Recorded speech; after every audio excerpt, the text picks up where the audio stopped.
시간 하나님께서 우리에게 주시는 말씀은 시편 95편 1절부터 7절까지 말씀입니다. 오라 우리가 여호와께 노래하며 우리 구원의 반석을 향하여 즐거이 부르자. 우리가 감사함으로 그 앞에 나아가며 시로 그를 향하여 즐거이 부르자. 대저 여호와는 크신 하나님이시요 모든 신 위에 크신 왕이시로다. 땅의 깊은 곳이 그 위에 있으며 산들의 높은 것도 그의 것이로다.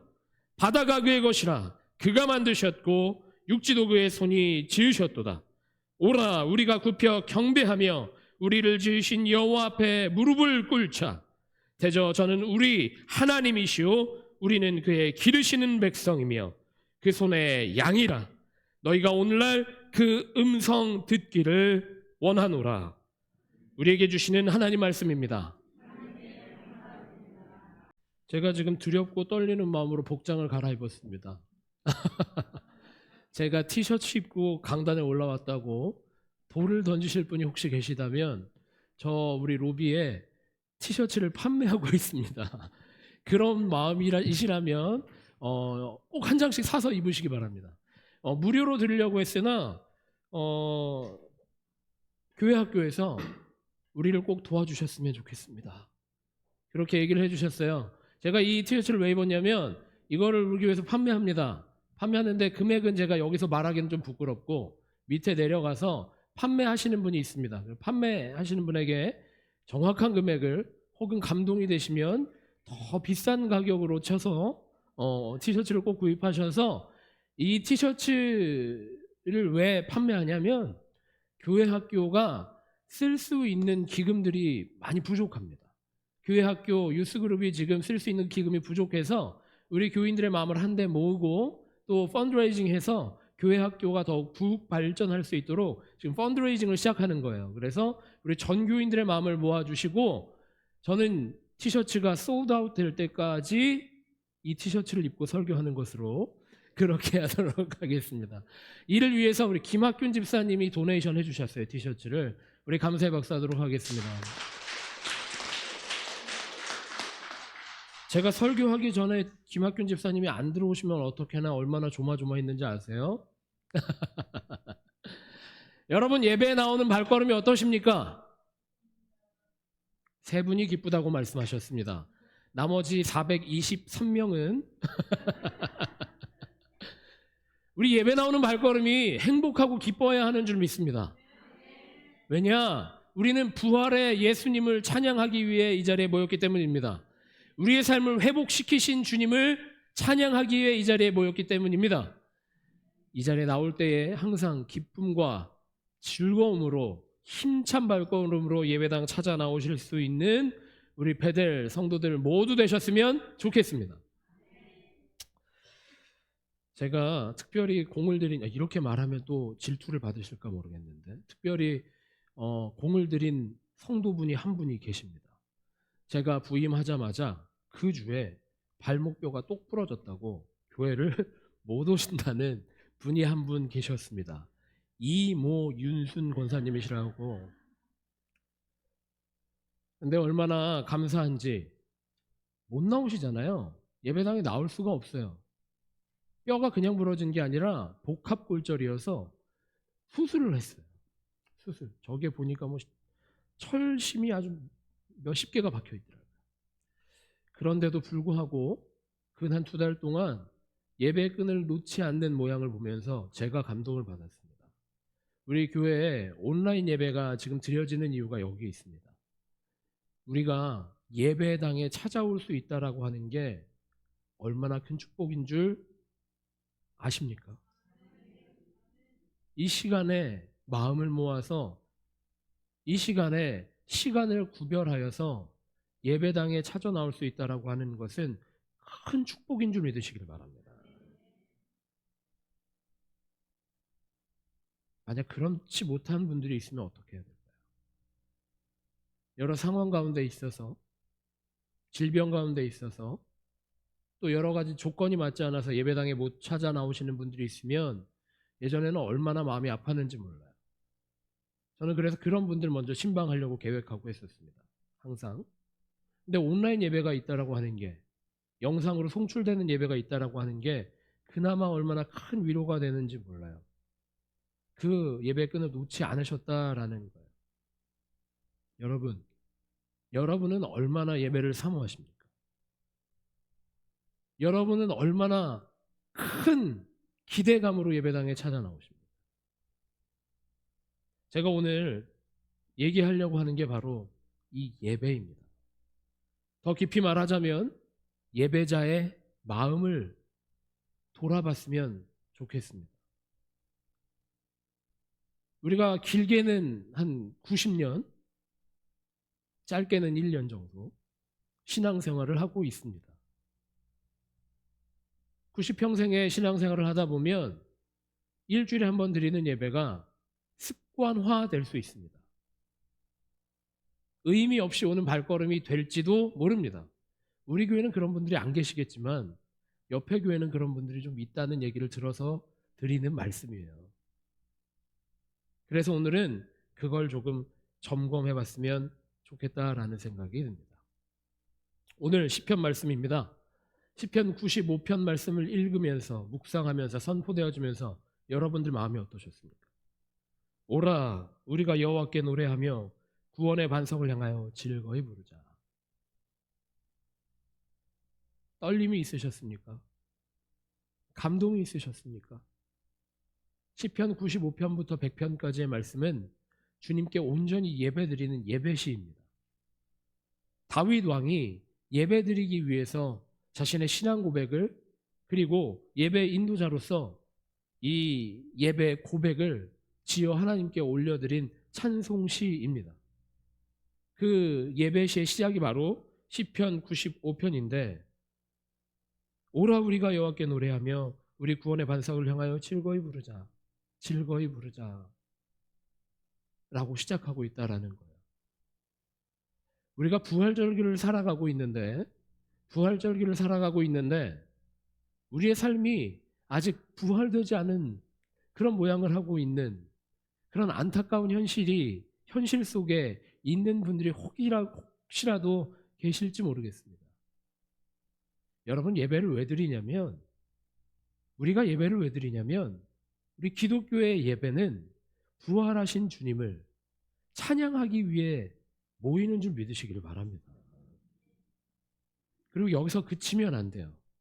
여기서 그치면 안 되고 우리에게 새 생명을 허락하신 주님 앞에 감사하며 예배드리는 것이 우리 예배인 줄 믿으시기를 바랍니다. 저는 우리 예배가 소문나는 예배 됐으면 좋겠습니다. 감사합니다. 소문나는 예배 됐으면 좋겠는데 어떤 예배로 소문나는 예배 됐으면 좋겠냐? 여러분들은 어떤 예배가 됐으면 좋으시겠습니까? 어떤 예배가 되었으면 좋으시겠습니까? 아무 생각이 없으신 것 같은 표정을 이쪽에서 30도 예배는 그냥 목사님이 준비하시는 거죠. 예배는 뭐 예배부에서 알아서 준비하는 거죠. 아닙니다. 우리 예배자들이 하나하나 다 모일 때 결단하는 마음으로 또 기대하는 마음으로 예배당에 나와야 이 예배당에서 말씀이 선포되어질 때 그 말씀이 우리 안에 들어오고 우리의 삶을 회복시키고 그래야 그 예배가 소문나는 예배가 될 줄 믿습니다. 제가 혼자 만드는 것도 아니고 성가대가 만드는 것도 아닙니다. 우리 모두가 주님 앞에 결단하는 마음으로 나오고 기대하는 마음으로 나올 때 주님께서 우리 예배를 온전하게 하실 줄 믿습니다. 그런 의미로 우리 옆에 분들과 한번 인사하겠습니다. 예배에 승리합시다.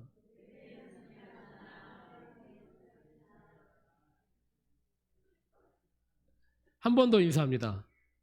즐겁게 예배합시다. 그렇게.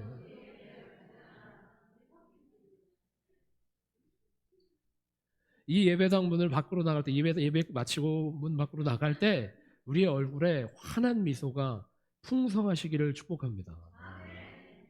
예배란 그런 거예요.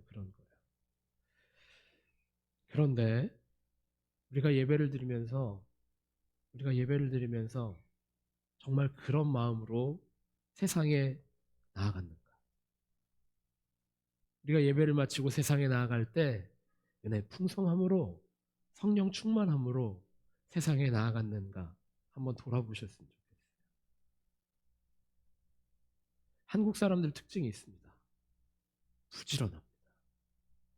한국 사람들 특징이 참 부지런하다는 거예요. 그래서 예배를 한번 드려도 제대로 드려야 됩니다.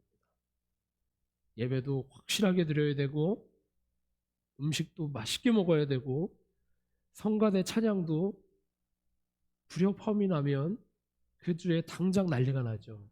완벽하게 드려야 돼요. 그러다 보니까 어떻게 됩니까? 마음이 분주해집니다. 예배 전에 무엇인가 해놔야 됩니다. 예배 전에 무엇인가 완벽하게 준비되어야 됩니다. 일손들이 많이 필요합니다.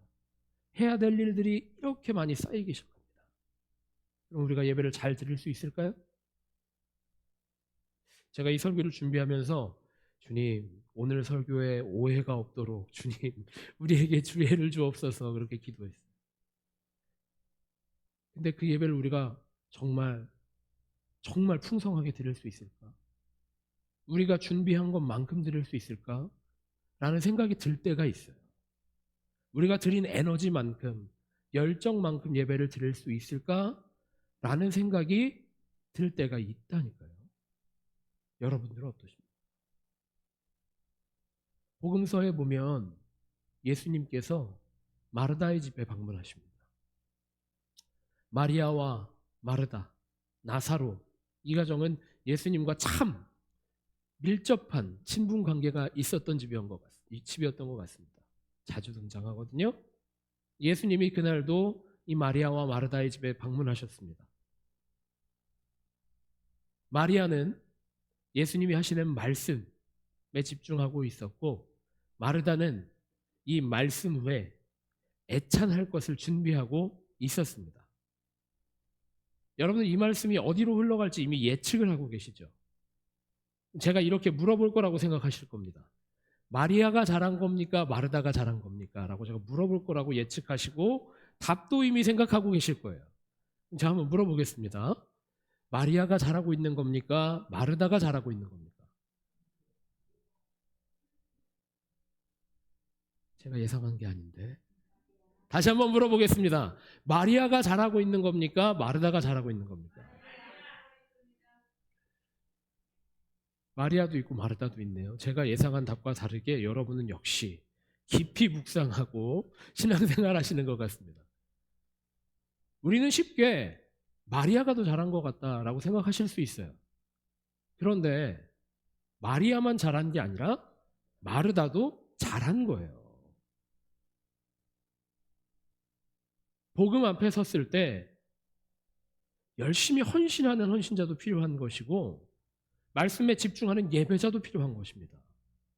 근데 어느 것 하나가 없어진다면, 어느 것 하나 삐끗한다라고 한다면 우리는 그 균형을 잃어버릴 수 있어요. 마리아와 같은 갈급함도 필요한 것이고, 마르다와 같은 헌신도 필요한 것입니다. 이 본문에서 마르다가 실수한 것은 자신이 부엌에 가 있었기 때문이, 오늘 최정희 장로님이 오늘 또 해필이면 부엌에 가 계셔서 오해 소지가 있을지 모르겠습니다만, 부엌에 가 있었기 때문이 아닙니다.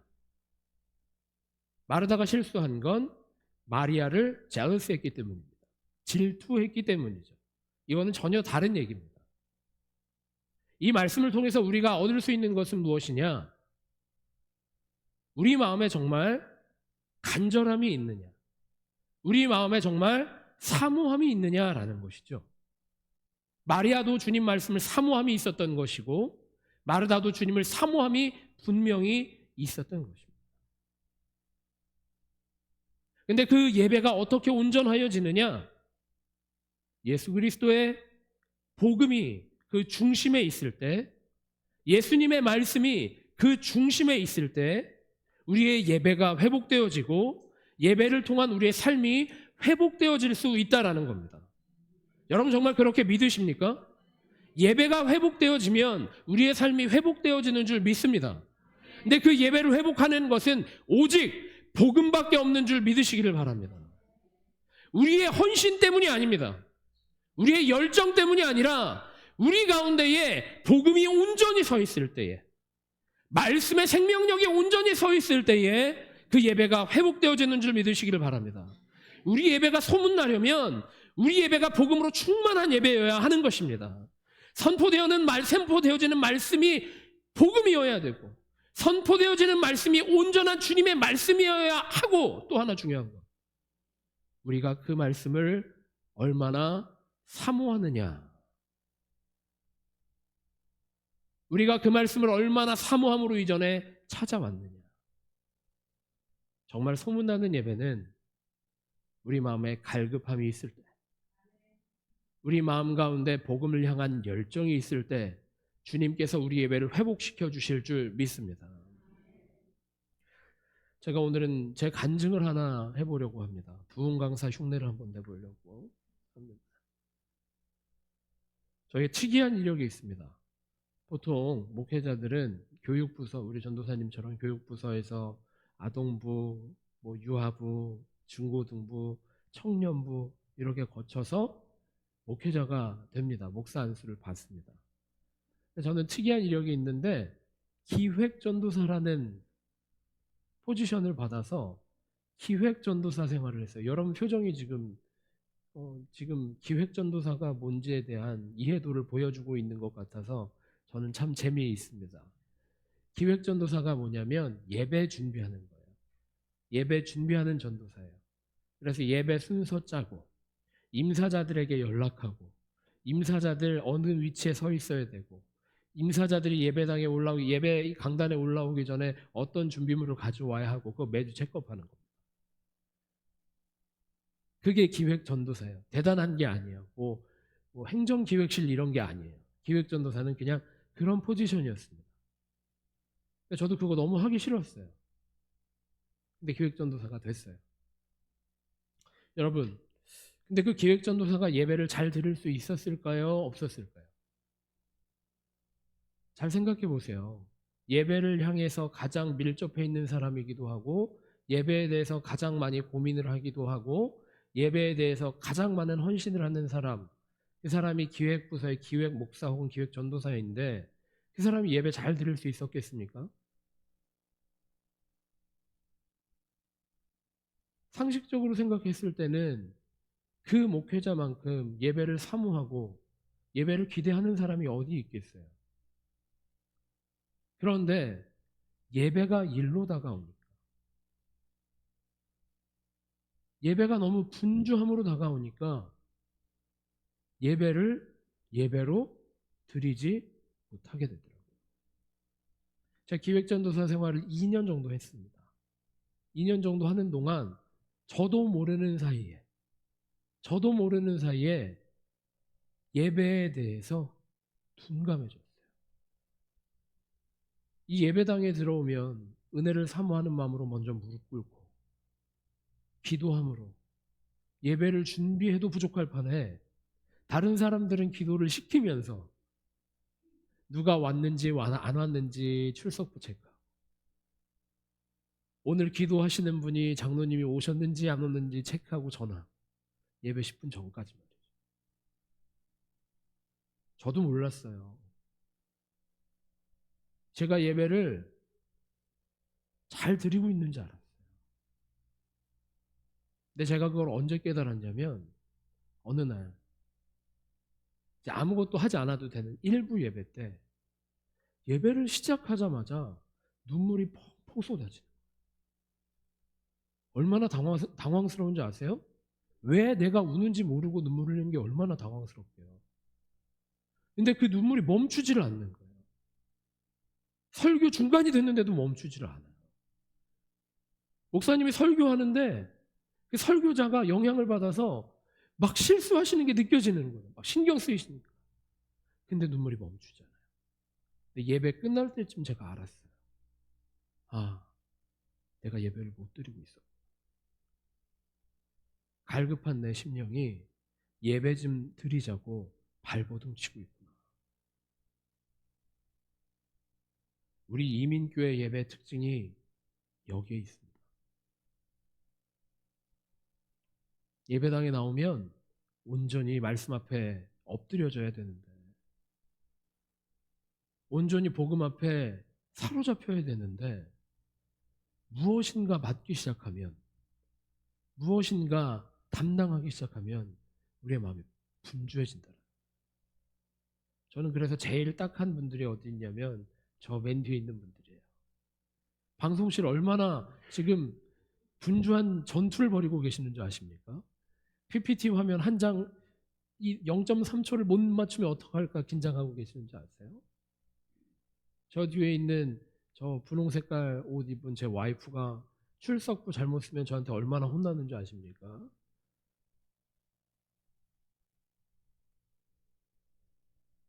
성가대도 마찬가지입니다. 제가 아까 우스갯소리처럼 얘기했지만 예배드리면서 성가대가 내가 이 찬양을 잘해야 하는데, 내가 이 찬양을 잘해야 예배가 더욱 풍성해지는데 얼마나 마음이 분주하시겠어요. 신교 준비하시는 분들도 마찬가지입니다. 혹시라도 누가 컴플레인 하면 어떡하나, 너무 짜다고 하면 어떡하나, 너무 차다고 하면 어떡하나. 근데 여러분, 이게 우리가 모인 본질입니까? 제가 자꾸 우리 예배를 무겁게 만드는 것 같아서 죄송합니다만 한번 가볍게 한번 생각해 보세요. 우리가 이 예배당에 나오는 이유가 뭡니까? 여러분 어떤 이유로 예배당에 나오셨습니까? 우리가 다 말씀으로 위로받고, 말씀으로 치료받고, 말씀으로 세워지고, 말씀으로 회복되어지기 위해서 이 자리에 나오시지 않습니까? 지금 15분만 아멘 하셨는데 우리가 그런 마음으로 예배당에 나왔으면 그런 마음으로 예배 드릴 수 있는, 그래서 그런 마음으로 예배 성공할 수 있는 베델교회 모든 성도들 되셨으면 좋겠습니다. 온전히 말씀에 집중하셨으면 좋겠어요. 우리의 예배가 회복되어지는 유일한 방법은 우리가 말씀에 사로잡힐 때입니다. 우리가 말씀에 사로잡히고 말씀으로 충만하여질 때, 복음의 능력으로 우리의 삶을 살아가게 되는 것이고 그 삶은 이미 회복되어진 삶이 되는 줄 믿으시기를 축복합니다. 오늘 말씀에 보면 6절에 그렇게 나와 있습니다. 오라 우리가 굽혀 경배하며 우리를 지으신 여호와 앞에 무릎을 꿇자. 다시 한번, 오라 우리가 굽혀 경배하며 우리를 지으신 여호와 앞에 무릎을 꿇자. 우리 교인분들 중에는 무릎 꿇는 거를 죽기보다 싫어하시는 남자분들이 몇 분 계시는 걸로 알고 있습니다. 웃자고 한 얘기인데 웃지 않으셔서 제가 무척 당황스럽습니다.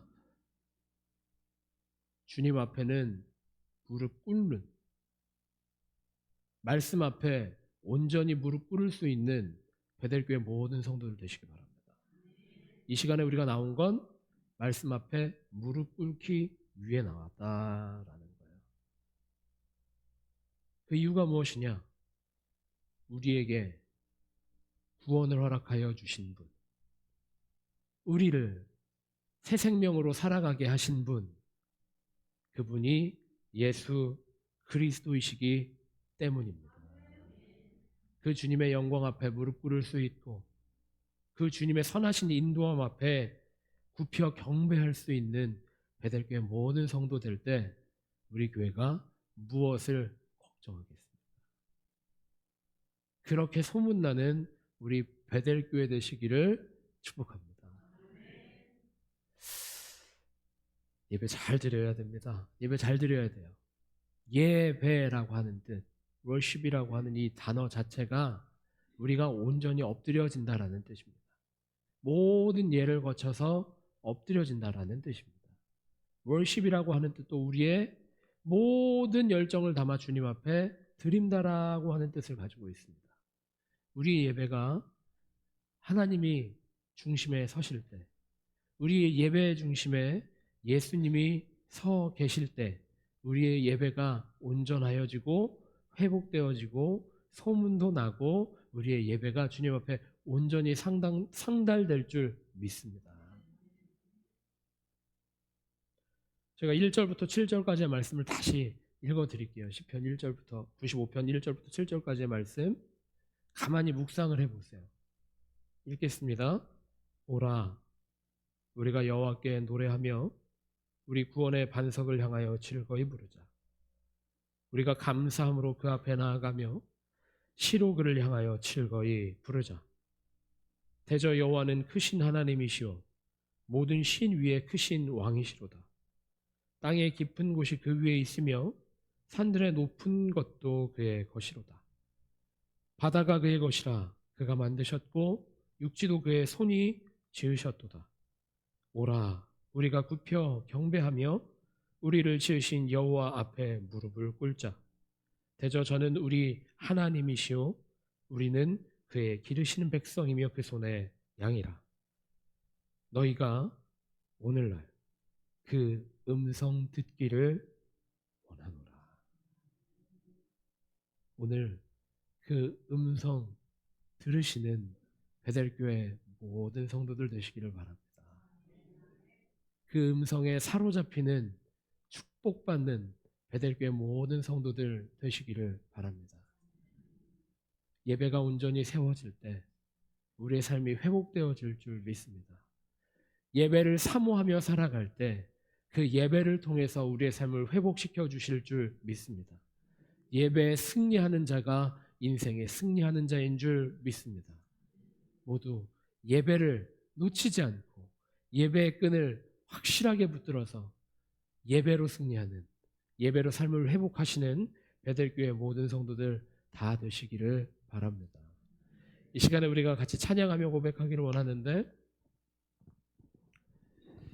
이 시간에는 한 10년 전에 나온 최신 찬양을 하려고 합니다. 웃자고 한 얘기인데 또 이해 못 하셨어. 자, 한 15년 전에 나온 최신 찬양을 우리가 같이 하려고 합니다. 찬양 가사를 제가 읽어보겠습니다. 완전하신 나의 주, 의의 길로 날 인도하소서. 행하신 모든 일 주님의 영광 다 경배합니다. 예배합니다. 찬양합니다. 주님만 날 다스리소서. 예배합니다. 찬양합니다. 주님 홀로 높임 받으소서. 여러분의 삶이 예배이심을 믿으십니까? 다시 한번, 여러분의 삶이 예배인 줄 믿으십니까? 그러면 주님 홀로 영광 받아주시는, 주님만 다스리시는 삶을 살아가기를 작정하십니까? 그게 예배자의 삶이라는 겁니다. 예배가 중심이 되어야만, 하나님 앞에 영광 돌리는 것이 중심이 되어야만 우리가 주님의 자녀로 승리할 수 있습니다. 우리가 무엇을 해야만 주님이 우리를 받아주시는 것이 아니라, 주님이 우리 중심에 서실 때에, 우리의 삶에 주님이 서시고 말씀이 그 삶의 중심에 서 있을 때에 우리의 삶이 주님의 능력으로 승리하게 되는 줄 믿으시기를 바랍니다. 삶의 근심과 걱정이 쌓일 때에 주님의 말씀 앞에 엎드려지시기 바랍니다. 우리가 연약하여지고 우리가 넘어질 것 같을 때에 주님의 말씀 앞에, 예배 앞에 엎드려지는 우리 베델교회 모든 성도들 되시기 바랍니다. 다른 그 어떤 엉뚱한 곳에서 엎드려지는 것이 아니에요. 다른 그 어떤 곳에서, 엉뚱한 곳에서 엎드려지면 우리가 오히려 더 짓밟힐지도 모릅니다. 주님 앞에 엎드려질 때, 말씀 앞에 엎드려질 때 우리에게 손 내미시는 주님을 경험하시는, 우리를 일으켜주시는 주님을 경험하시는, 우리를 온전하게 하시는 주님을 경험하시는 베델교회 모든 성도들 되시기 바랍니다. 그래서 우리가 고백해야 되는 겁니다. 주님만 날 다스리는 예배자 되게 하여 주옵소서. 주님 홀로 영광 받아주시는 나의 삶이 되게 하여 주시옵소서. 그런 마음으로 결단하며 승리하는 우리 베델교회 모든 성도들 됩시다. 같이 찬양합니다. 완전하신 나의 하소서. 이 시간에 우리가 함께 잠시 같이 기도하기를 원하는데, 여러분, 예배 드린다는 말이 어떤 뜻인 줄 아십니까? 이 어마어마한 뜻이 얼마나 여러분의 삶을 사로잡았는지 아십니까? 예배한다라는 것은 온전히 주님 앞에 엎드려진 삶을 살겠습니다 라고 하는 결단입니다. 내 마음대로 살지 않고 주님 말씀대로 살겠습니다 라고 하는 결단입니다. 이 결단이 한 자리에 모여 있는 것이 예배입니다. 여러분, 이 시간에 기도할 때는 그렇게 기도합시다. 주님, 나를 사로잡아 주시옵소서. 이 시간 우리가 예배 허투루 드리지 않기를 원합니다. 예배 드리고 나아갈 때에 주님이 날 사로잡아 주시는 것을 경험하고 나아가기를 원합니다. 사로잡아 주시는 삶을 살아가기를 원합니다. 내 입술이 주님이 주장하시는 입술 되게 하여 주시고, 내 마음이 주님이 주장해 주시는 마음 되게 하여 주시고, 내 발걸음이 주님이 사로잡아 주신 발걸음 되게 하여 주시옵소서. 그야말로 예배자의 삶이 되게 하여 주시옵소서. 시간 우리가 그렇게 그런 마음으로 잠시 결단하며 기도하도록 하겠습니다. 기도하겠습니다.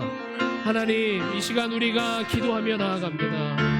아버지, 우리가 예배드린 것이 허투루 땅에 떨어지지 않기를 원합니다. 아버지, 온전하신 주님께 굽혀 경배하였고 온전하신 주님의 능력 앞에 사로잡히는 예배하게 하셨으니 아버지, 우리가 주님께 사로잡힌 사람들, 삶의 자리에 나아가서도 주님께 사로잡힌 사람들, 내 입술과 내 마음과 내 발걸음과 나의 모든 것을 주님 붙들어 주셔서 온전히 예배 드린 자의 삶을 살아갈 수 있는, 예배의 삶을 살아갈 수 있는 아버지, 우리 베델교회 모든 성도 될 수 있도록 주님 한 사람 한 사람, 한 사람 한 사람의 마음을 붙들어 주시옵소서. 주님 붙들어 주실 줄 믿습니다. 아버지 붙들어 주시옵소서.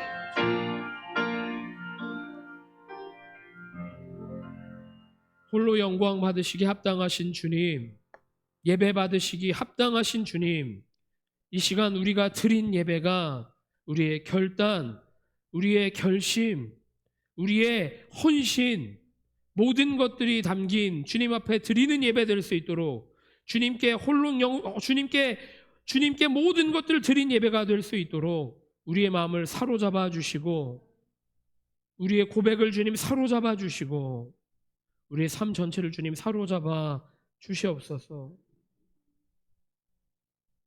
이 예배 자리에 나와서 온전히 예배드리지 못하는 주의 자녀들이 있다라고 한다면 주님 사로잡아 주시고, 온전히 주의 말씀으로 충만한, 복음으로 충만한 주의 자녀들이 다 될 수 있도록, 승리한 주의 자녀들이 다 될 수 있도록 우리 성도 한 사람 한 사람을 붙들어 주시옵소서. 주님이 이 세상을 창조하신 줄 믿습니다. 완전하신 주님이신 줄 믿습니다.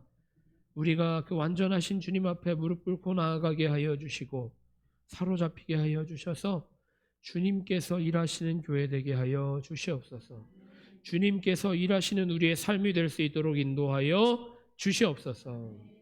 그런 기대로 세상으로 나아가는 모든 성도들의 삶 가운데 예수님의 십자가 은혜와 하나님의 지극하신 사랑하심과 성령님의 감화와 감동 역사 교통하심이 이제부터 영원토록 함께 하시기를 간절히 기도하며 축원하옵나이다.